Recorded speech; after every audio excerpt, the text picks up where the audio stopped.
Bom dia. I will need to speak in English. My Portuguese is not as good as my English, Italian, or Spanish. So I hope you can all follow well. It's my interest on this subject dates back when I first joined Clariant, which is a Swiss-based company, for the simple reason that within its main pillars, Clariant is focusing into sustainability and innovation. And within these two main pillars, strategic pillars, I want to focus today on bringing you into some insights on which are some challenges in the transportation sector, which are some opportunities and solutions that we bring to the table. A couple of weeks ago, I was in Venice in Italy, and I was presenting at an oleofuels congress. And one of the presenters started with a couple of slides that have been taken by the NASA site. And they really show, they're a bit shocking, they really show how the temperature rise, and it's a bit of a historical, it's a bit of a historical trend in the last 140 years. So what you can see here is we're certainly not doing any better, and this is what is the current situation. What does this mean? It means that we have an issue, we're all aware of the issue, we need to find solutions. Now, if you think of the Paris Agreement, we know that we have a set target. It's also true that transportation has a big role into how to be able to decarbonize and reach certain goals. We at Clariant believe that liquid biofuels have an important solution to bring to the table. It's not the only solution. Certainly electricity is one of them, biogas or hydrogen. However, if we also look into this graph on your right, this is a comparison of projections to 2050 of different studies that show that in the next 30 years, internal combustion engines still have a very important role. Only by over 2043, so a little less than 2050, actually the increase of the number of electric vehicles will be predominant versus internal combustion engines. Which then leads me to one of the conclusions that, as I said, liquid biofuels is very important, and within liquid biofuels, ethanol and cellulosic ethanol is certainly one of the solutions. Why?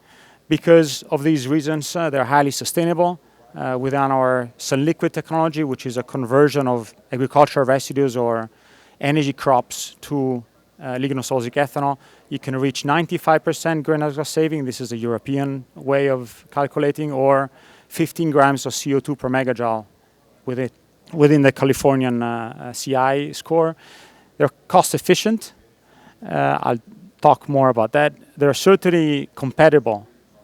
This is one important aspect. You don't need to change your engines. You don't need to change logistics. They're simply available as they are.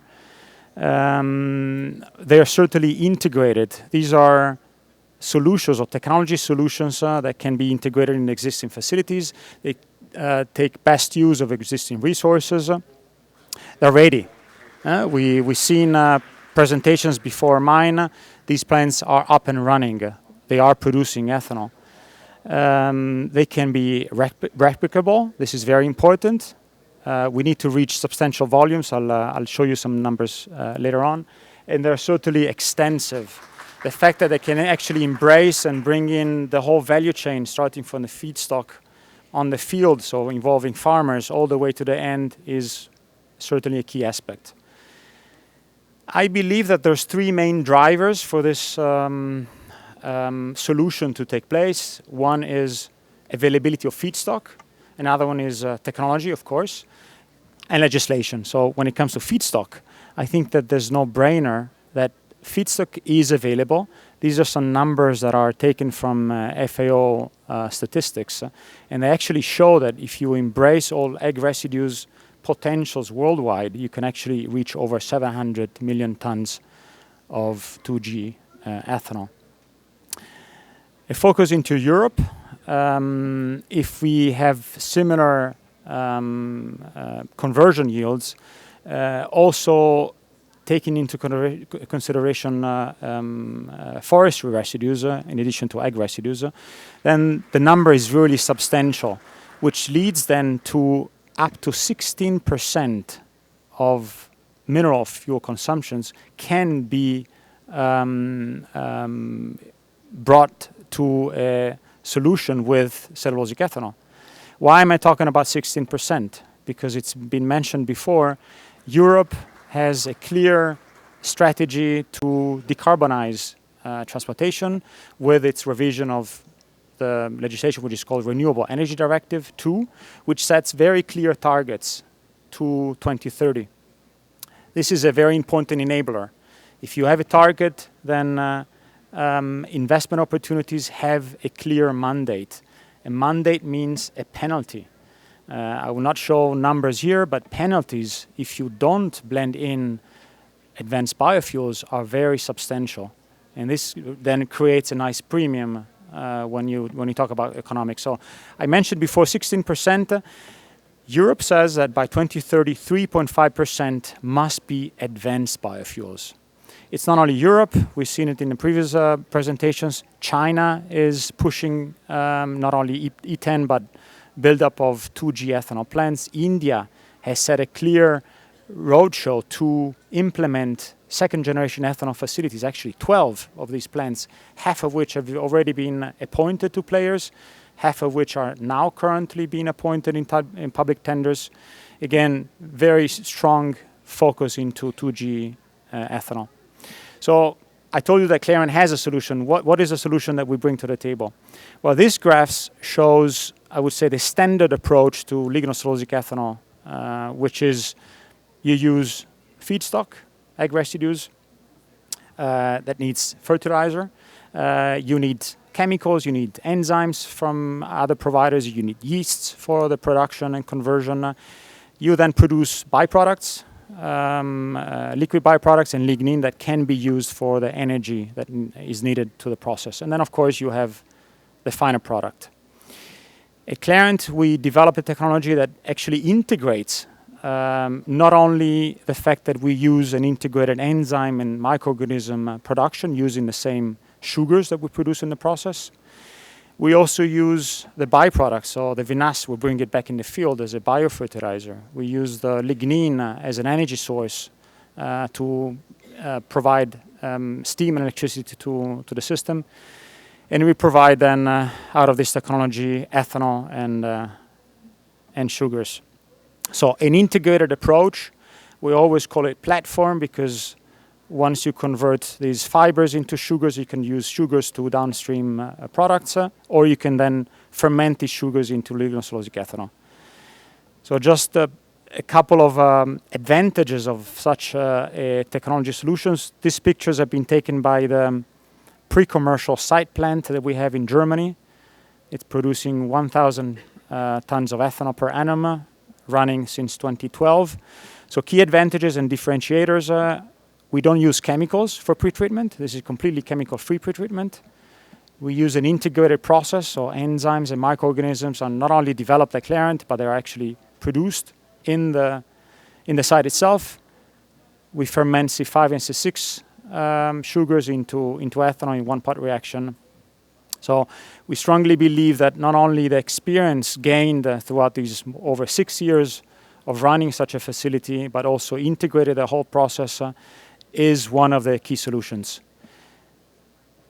We have to bring to the market a solution that is feedstock flexible, not only because feedstock can vary geographically, but also within the same location, you need to be able to process different feedstocks. So this is what we did. These are some of the examples of feedstock that have been duly tested in performance runs in our facility in Germany. Including some of the feedstock that is certainly used here, corn stover bagasse and sugarcane tops and leaves. This is a bit of a pathway that brought us to the stage where we're at now. So I will not go through each single step, but just to mention that we started to develop this technology back in 2006. In 2009, we started our pilot plant in Germany. In 2012, we started up our pre-commercial site near Munich. then we had to bring the technology to the market. So we developed the whole technology platform and engineering and license proposal. This gets us closer to where we're at now. My responsibility is to bring services and licenses to the market. And this is what we did back in 2017, end of 2017, when we first announced the first license being sold to a Slovakian player, Enviral. This is a 50,000 tons ethanol facility integrated into an existing first generation facility. At the same time, we announced Clariant investing its own resources into a 50 KTA plant in Romania that we're actually currently building. I'll give you details later on. And then we also going into partnership with players. The latest announcement has been the partnership with ExxonMobil and Genomatica. I'll tell you more about that later. So this is a rendering of the facility that we're building up in Romania. I told you that it's a 50,000 tons ethanol facility. We're focusing in Romania because of feedstock availability, mainly. We had to lock in and provide contracts with farmers for 250,000 tons of wheat straw and barley straw. We also had to secure the offtake of the product, so the full 50,000 tons has been off-taken by a European player.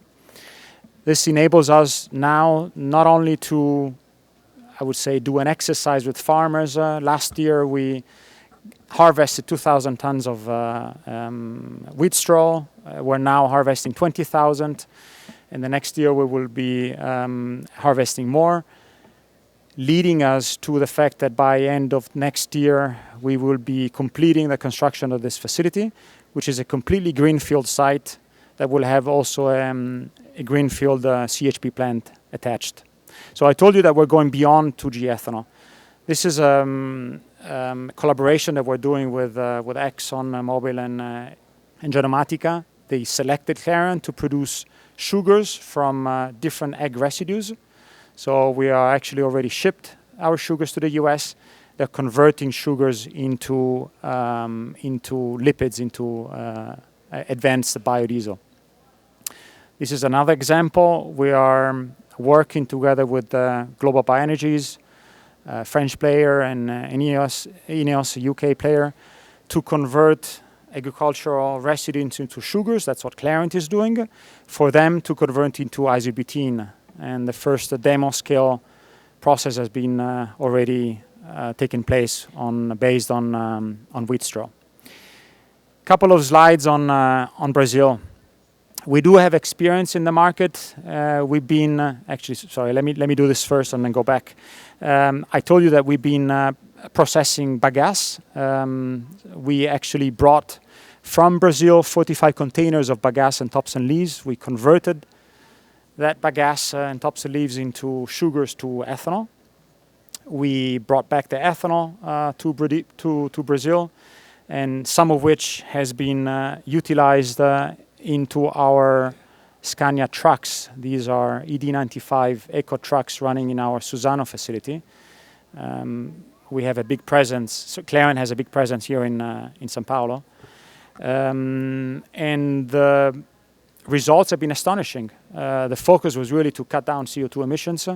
We've been doing this. We're still running on these trucks. The collaboration with Scania is continuing. They will actually now be producing new trucks using ethanol. So we are quite keen in not only developing a technology, but also utilizing the technology with existing assets.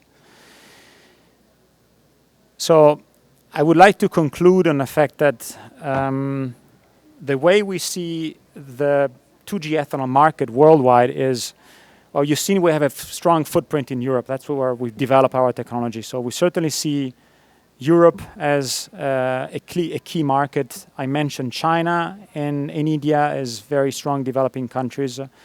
Southeast Asia and the US are also potentially important markets.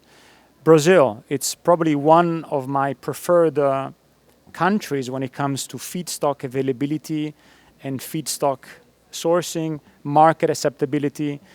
what we strongly see is the fact that Renova Bio is coming in. We would like to be supportive, to have also a stronger focus into 2G and not only 1G, but we also believe that for a 2G technology, we need to support and play with the 1G players. So what we bring to the market is a technology solution. We are using our assets in Germany to welcome players to bring in their own feedstock, test it, provide all the process guarantees based on the results that have been achieved in that facility. And we are strongly believing on, as I said at the beginning, on the two pillars, sustainability and innovation. And this is what Clariant is doing for 2G ethanol and 2G sugar providers technology. Thank you very much.